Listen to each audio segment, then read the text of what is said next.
Nakakabahala ang mga pahayag na narinig natin nitong mga nakarang araw. Nandyan ang walang pakundangang pagmumura at ang pagbabanta ng planong ipapatay ang ilan sa atin.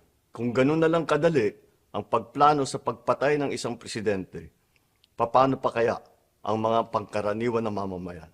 Yung ganyang kriminal na pagtatangka ay hindi dapat pinapalampas. Yan ay aking papalagan. As a democratic country, we need to uphold the rule of law.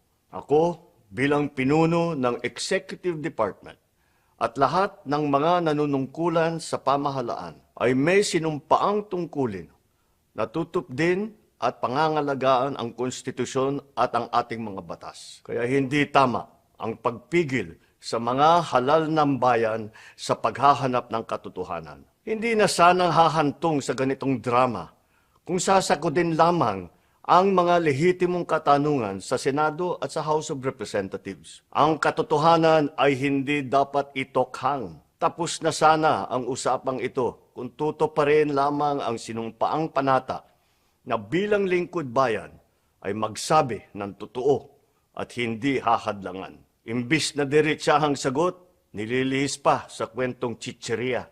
Hangad ko na matuldukan na itong mga pangyayaring ito sa parang matiwasay at magdadala sa atin sa katotohanan. 12 taon din ako nanungkulan sa magkaparehong kamara ng Kongreso.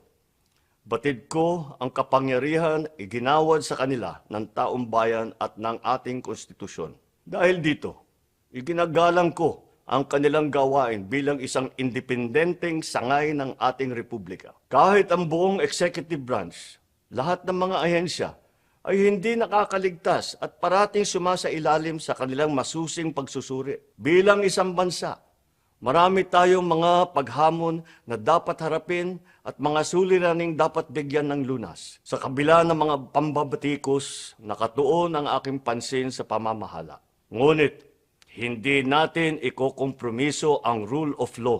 Kailangan manaig ang batas sa anumang sitwasyon, sino man ang tamaan. Kaya hindi ko hahayaan magtagumpay ang hangarin ng iba na hatakin ang buong bansa sa burak ng politika. Igalang natin ang proseso. Tuparin natin ang batas. Alalahanin natin ang mandato na pinagkatiwala sa atin ng milyon-milyon na Pilipino. Magtrabaho po tayo sa ikauunlad ng Republika ng Pilipinas at para matamo ang bagong Pilipinas.